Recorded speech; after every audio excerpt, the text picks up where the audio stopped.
Hello, I will be talking about the importance of everyday conversation. The question of this lesson is, why is everyday conversation important? I believe everyday conversation is important because it strengthens our ability to have conversations, our relationships, and it just helps the overall communication throughout people. Why do y'all think conversation is important in everyday society? I think it's important because it helps us connect with others, share ideas, and build relationships. Yeah, so conversation is a basic necessity in communication. Having constant communication drives clarity, whether it's, at the job site, giving direction as to, as far as what the scope of work's gonna be, in a safety aspect, knowing what to do in certain situations. So conversation that opens up communication and creates clarity in everyday activities. Right.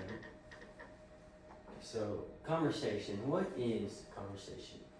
Conversation is a word that is separated into two meanings. Con, meaning with, versation, meaning turn. This means that there are two people talking with each other back and forth while taking turns. Conversation is a way that people share their facts, details, feelings, thoughts, and ideas, which shows why conversation is a very important part in interpersonal relationships. What do y'all think conversation is? Just communicating with each other. You have to communicate. Yeah, whether it's talking to your kids, to coworkers, to teachers, coaches, that's what conversation communication is. Yeah. So there are two different categories of conversation, one being directionality and two being tone of purpose. Directionality has two different definitions. One-way conversations, meaning the speaker monopolizes conversation and receiver is a passive participant, provides nonverbal feedback. And two-way conversations, both partners are mutually involved, actively talking, providing nonverbal feedback, and listening. And tone of purpose has two definitions also. Cooperative conversations, partners are mutually interested in the contributions of all. And competitive conversations, partners are more concerned with their points of view than others. And within those two categories, you have four different types of conversation: dialogue, debate, discourse, and diatribe. Dialogue is when participants to exchange information and build relationships with each other, which could be you talking to your friend, your mother, father, teacher, classmate, anything. Debate is when an argument or persuade someone to change their thoughts, values, beliefs, and behaviors. A great example of this is the president and vice president debate. They use their thoughts, values, beliefs, and behaviors to persuade you to vote for them. Discourse. Sender transmits information to the receiver. An example of this is your boss telling you what to do, your mom telling you to go do your chores, or your teacher telling you to do your work. And diatribe, express emotions, browbeat those that disagree, and or inspire others with the same perspective. Like your dad giving you a lecture on life, or your professor giving you a lecture on the topic in class that day. I have an example of dialogue. You are having a conversation with your classmate. I have an interactive dialogue activity and a video. Hello, how are you? I'm good, thanks for asking. How are you? I'm good. Thank you for asking. How was baseball today? Good. How did you do? Good. Did y'all win? No. Did you at least get a hit? Yes. Okay. And here's the video. Wait, no. Here's the video for dialogue.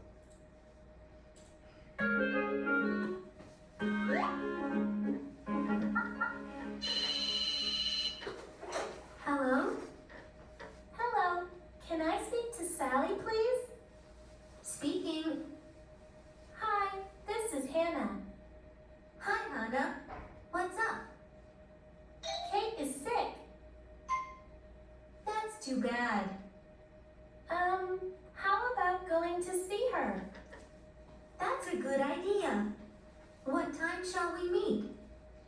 How about at 2? Sounds good. Let's meet at the bus stop. Okay, see you then.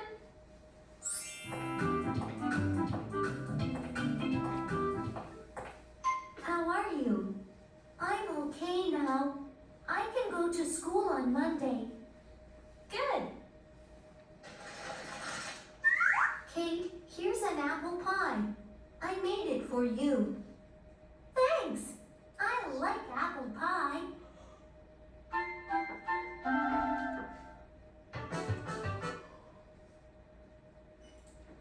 Okay.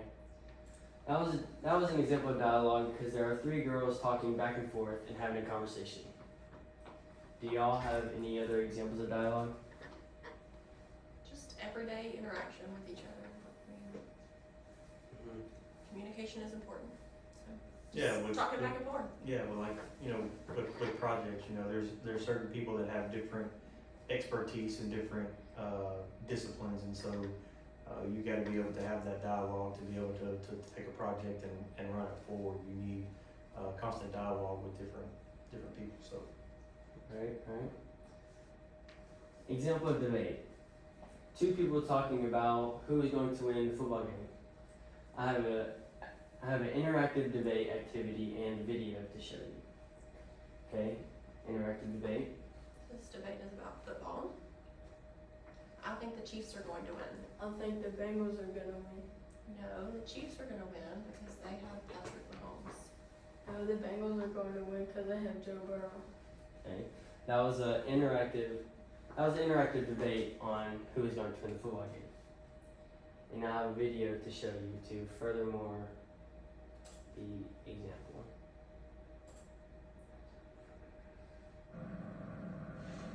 I think.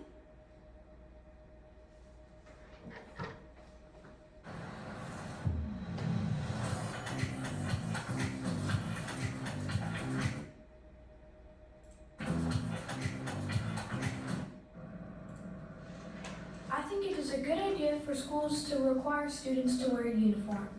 I think it's a bad idea for schools to require students to wear uniforms. Clothes can be a huge distraction if students are talking about what they're wearing instead of paying attention in class. Schools say they want students to be creative, and clothes are a great way for students to express themselves. Each student is unique, so their clothes should be unique. When students get home, they can change out their uniforms and into sports or play clothes. What would happen to special fun days like dress-up day or pajama day? If everyone has to wear uniforms, then those would go away. Students can show the school spirit by wearing their uniforms, which have the school colors. Also, some students spend way too much time shopping for clothes and obsessing about what to wear every morning. If there are any problems with what students are wearing, then schools can fix them with a dress code to say what clothes are appropriate. Some families can't afford expensive clothes, so if everyone has to wear the same thing, then no students will look richer or poorer than others.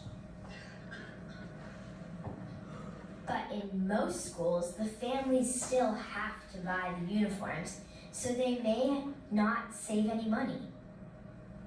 Wearing uniforms teaches students responsibility. They need to take care of their school clothes and keep them clean. Also, having handsome uniforms is a way for schools to show students that they are important and that school is worth dressing up for. That is why I think it is a good idea for schools to require uniforms. Students already have enough rules to follow. Give them a break and let them have some fun. That's why I think it's a bad idea for schools to require uniforms.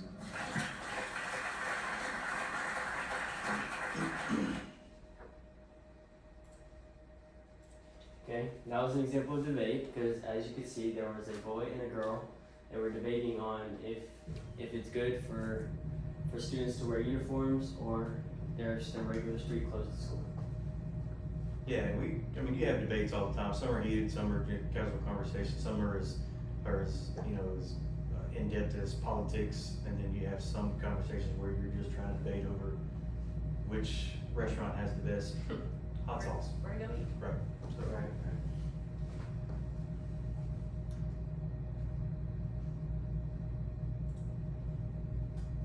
So I have an example of the course. Is a mother telling her kid what to do.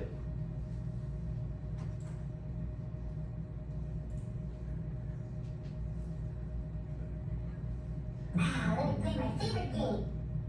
The iPad do the dishes. Okay. Here we go. And I just washed your clothes. Can you fold them, please? Okay, is that everything? Just one more thing. I want you to go take out the trash. Fine. Fine, we have a few minutes to put in the iPad before the bus gets here. Mom, I just missed the bus. That's it. I'm taking away your iPad for a month, and you're gonna have to walk to school today. I didn't want to have to do this, but you left me with no choice.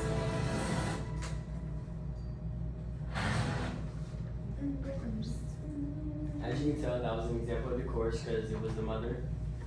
Because it was the mother telling her kid what to do. She kept telling him what to do, even though he did not want to. He still did it. An example of diatribe is a coach talking about how his team is not very good, even though nobody's responding to him.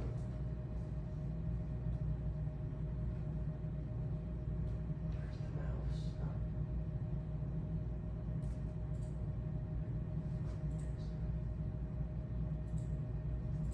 Hey, coach, is there anything? Hey, man, I don't know what you want. Everybody's like, football's a team game, okay? It's not a team game, okay? I did my part, all right? I put in a great game plan. I mean, these players, they're horrible. My players are no good. I mean, everyone's like, no excuses. I got 22 excuses. 11 on my offense and 11 on my defense. Our offensive coordinator is terrible. He gets half of his plays off of Madden rookie mode. I mean, the guy is no good. You know, our offensive line, it's like Obama's immigration policy. Let everybody through. Do we have a chance next week? No, we don't. We're 0-8. We're not good at football. I got 3 wide receivers. Our red zone defense is like Oprah. Like, you get a touchdown, you get a touchdown, you get a touchdown. Our quarterback, look at the playbook. We put in plays for Peyton Manning. He plays like Cooper Manning. I mean, the guy's just not good at football. No credit to the other team, okay? The other team is awful. We tried to recruit bigger, better players to come play for us, but they went to good schools. Yeah, I put in the game plan. These kids can't execute. Third down, terrible. I know we need better players. I did. We can't win with the product we got in the field here. Like, I'm down to Rick Pitino some guys if I need to, but not at this level. I'm not going to jail for these kids. I mean, they're all talking in the locker room like, we're a team. We're in this together. No matter what happens, we're together. Like, not me, dude. I'm out of here. This team's terrible. Alright. And as you can tell, that was an example of diatribe because there was a football coach talking about how his team isn't very good, how he did his part and his team could not do theirs. So therefore, they are 0-8 on season. So, I mean, and that's a one way, obviously he's talking about his team not being the best. But it also goes to the same thing as, hey, talking about the team just in general. Hey, attitude, effort, that kind of stuff goes a long way, you know, as far as a coach, you can have those conversations. But either way, you're expressing yourself pretty in detail, so. Yeah. And so to conclude this whole lesson here, we have talked about the importance. We've talked about the importance of everyday conversation, and we have talked about what conversation is. We've talked about what conversation is, and we have talked about the 2 categories and the 4 different types of conversation. So, in that case, we can go over and talk about what type of conversation fits in what category. Dialogue fits in the tone or purpose category because it fits in both categories because it is a 2-way conversation and it's cooperative conversation. Debate, that fits in both of them again because it fits in 2-way conversations and is a competitive conversation because they're both competing to see who is right. Discourse is a 1-way conversation, so it fits in both again. It's a 1-way conversation. It is the cooperative conversation because the Again, the receiver is listening to what the messenger has to say. And diatribe. It is a one-way conversation, and again, it's a cooperative conversation because they're not competitive about the conversations it is. And thank you for listening to my speech on the importance of everyday communication. Thank you. Good job.